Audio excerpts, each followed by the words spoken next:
ওযুতে আমাদের যে সমস্ত ভুল ত্রুটিগুলো সচরাচর হয়ে থাকে সে বিষয়ে সামান্য কিছু কথা আর্জ করার ইরাদা রাখি। ওয়া মা তাওফীক ইল্লা বিল্লাহ। এই ওযুর বিষয়ে আমাদের বেশ কিছু ত্রুটি, বেশ কিছু ভুল ভ্রান্তি হয়ে থাকে। ওযুর যে ভুলগুলো হয়তো আপনিও করেন, আমরাও করছি প্রতিনিয়ত, কিন্তু জানি না। তো সেগুলো নিয়ে আমরা সংক্ষেপে আলোচনা করব। নবী সাল্লাল্লাহু আলাইহি ওয়াসাল্লাম বুখারী মুসলিমের হাদিসে আসছে, তিনি বলেছেন, লা তুকবালু সালাতুন বিগাইরি তাহুরিন। পবিত্রতা ছাড়া কোনো সালাত কবুল হবে না। কোনো সালাত আল্লাহর কাছে অ্যাকসেপ্টেড, গ্রহণযোগ্য হবে না কি ছাড়া? তাহারাত ছাড়া, ওযু ছাড়া। মুসলিম বর্ণিত হাদিসে আসছে, নবী সাল্লাল্লাহু আলাইহি ওয়াসাল্লাম বলেছেন, যে ব্যক্তি পরিপূর্ণভাবে ওযু করবে, পরিপূর্ণভাবে ওযু করবে, ভালোভাবে ওযু করবে, এবং ওযুর শেষে কালিমাতুশ শাহাদা যেটা আছে, আশহাদু আল্লা ইলাহা ইল্লাল্লাহু ওয়াহদাহু লা শারীকা লাহু ওয়া আশহাদু আন্না মুহাম্মাদান আবদুহু ওয়া রাসূলুহু, এই কালিমায়ে শাহাদা পাঠ করবে ওযুর শেষে, এই ব্যক্তির জন্য আল্লাহ সুবহানাহু ওয়া তাআলা জান্নাতের সমস্ত দুয়ার খুলে দিবেন। প্রিয় ভাইরা, এখন আসি আমরা ওযুতে কি ভুলগুলো আমাদের এমন হয় যেগুলো কারণে আমাদের ওযুর পূর্ণতা নষ্ট হতে পারে। তার ভিতরে এক নম্বরের ভুল হলো, যেটি আমাদের হয়ে থাকে ওযুর ক্ষেত্রে অনেকেরই, সেটা হলো বিসমিল্লাহ পাঠ না করা। ওযুর শুরুতে কি পাঠ করতে হয়? বিসমিল্লাহ। আপনি যখন হাত ধুয়ে তো ওযু শুরু করবেন, দুই হাতের কবজি দুই হাতে ওযু শুরু করবেন না, প্রথম কাজ, তার আগে আপনি কি করবেন? বিসমিল্লাহ। বিসমিল্লাহ বলে হাত ধুয়ে তারপর ওযু শুরু করবেন। বহু লোক আছি আমরা, ওযুখানায় ওই গল্প করতেছি, আড্ডা মারতেছি, কথাবার্তা বলতেছি, এই বলতে বলতে ওযু শুরু করে দিছি। তাহলে বিসমিল্লাহ কখন পড়তেছি? বিসমিল্লাহটা অনেক সময় অমনোযোগিতার কারণে, অবহেলার কারণে, অন্যমনস্কতার কারণে বিসমিল্লাহটা অনেক সময় আমরা বলতে ভুলে যাই। অথচ এই বিসমিল্লাহ পাঠ করা ওযু শুরুতে অনেক বিশেষজ্ঞ আলেমের মতে ফরজ। অনেকে বলেন বিসমিল্লাহ পাঠ না করলে ওযুই হবে না, আপনি যদি ভুলে বাদ দেন ওযু হলো না। যদিও সংখ্যাগরিষ্ঠ ওলামাদের মতে এটা না, তাদের মতে বিসমিল্লাহ পাঠ করা এটা ওযুর সুন্নাহ। এটা হলো ওযুর কি? সুন্নাহ। এটা আপনি যদি বিসমিল্লাহ বলে যদি ওযু শুরু করেন, তাহলে ওযুটার ভিতরে পূর্ণাঙ্গতা আসলো। দ্বিতীয় যে ভুলটি হয় ভাই, 100-তে 99 জনের বলবো, তার চেয়ে বেশি হতে পারে, হাজারের ভিতরে 10 জন মানুষের হয় কিনা আমার সন্দেহ আছে এই কাজটা সঠিকভাবে করতে পারি না। সেটা হলো ওযুর সময় মিসওয়াক করা। ওযুর সময় কি করা ভাই? মিসওয়াক করা। এটি এত গুরুত্বপূর্ণ সুন্নাত যে নবী সাল্লাল্লাহু আলাইহি ওয়াসাল্লাম বলেছেন, বুখারীর হাদিস, লাউলা আন আশুক্কা আলা উম্মতি লা আমারতুহুম বিসওয়াকি ইনদা কুল্লি ওযু। বুখারীর হাদিস।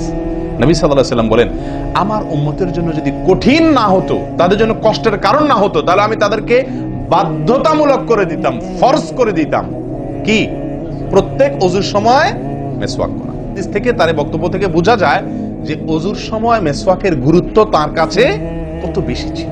3 নম্বর যে ভুলটা আমাদের হয়ে থাকে সেটা হলো কুলির মধ্যে। দেখেন, প্রত্যেকটা কাজেই কিন্তু আমি একটা একটা করে আপনাদের দেখাচ্ছি ওযুর প্রত্যেকটা কাজে আমাদের ত্রুটিগুলো হয় কিভাবে। দেখেন, কুলির সময় ভুল হয়। কি ভুল হয়? কুলিটা যেভাবে করার কথা সেভাবে আমরা করি না। হাদিসে কুলির বিষয়ে নির্দেশ এসেছে, সেটাকে বলা হয়েছে মদমাদা। মদমাদা আরবি শব্দ, এটার বাংলা অর্থ হয় কুলি করা বা কুলকুচি করা বা কুলকুচা করা।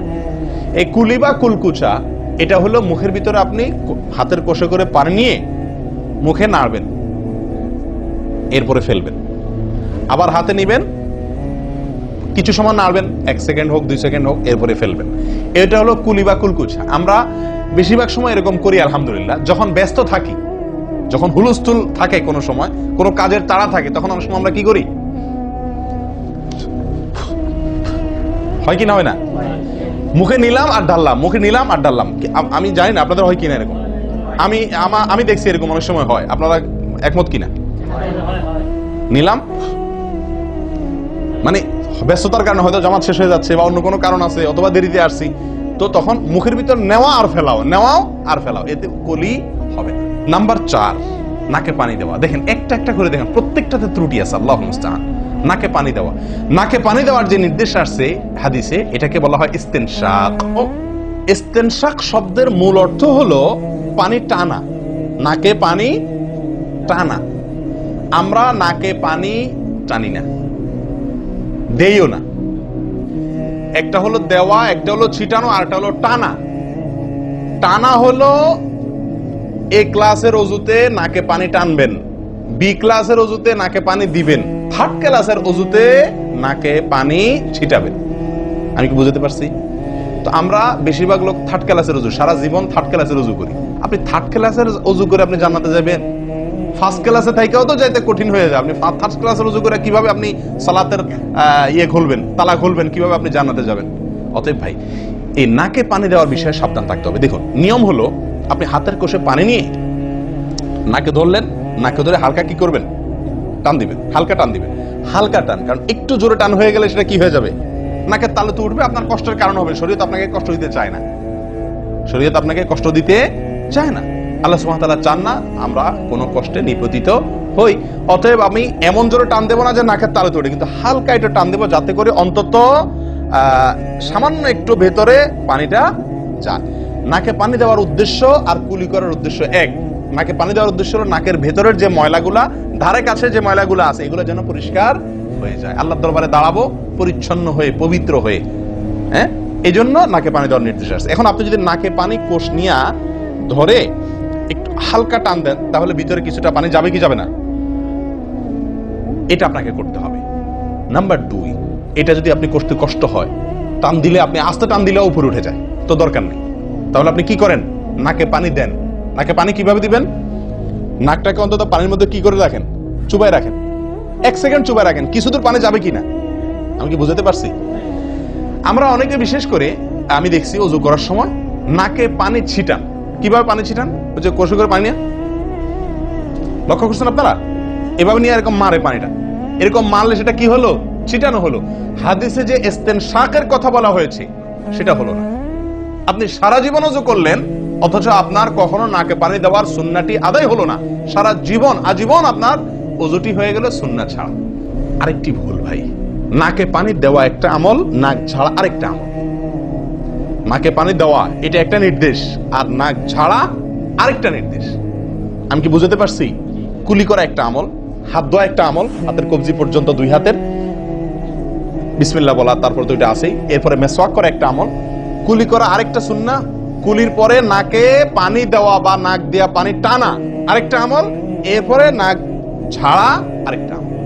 ভাই, এরপরে আসি আরেকটি গুরুত্বপূর্ণ আমল যেটি হয় না, বা আরেকটি ত্রুটি ওযুতে, সেটি হলো আঙ্গুল খেলাল না করা।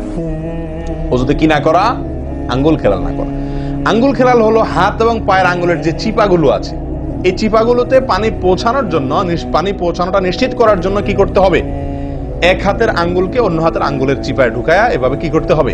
একটু হালকা নাড়তে হবে, যাতে করে জায়গাটাতে, চিপাটাতে পানি গেছে এটা নিষ্কারণ। এই চিপাগুলোতে পানি নাও যেতে পারে শুকায় থাকার কারণে। তো আপনি যদি একটু না দেন পানির ভিজা আঙ্গুল দিয়া, তাহলে ইনশাআল্লাহ ওখানে পানি পৌঁছানোটা মোটামুটি নিশ্চিত হয়ে যাবে। ঠিক না? ঠিক।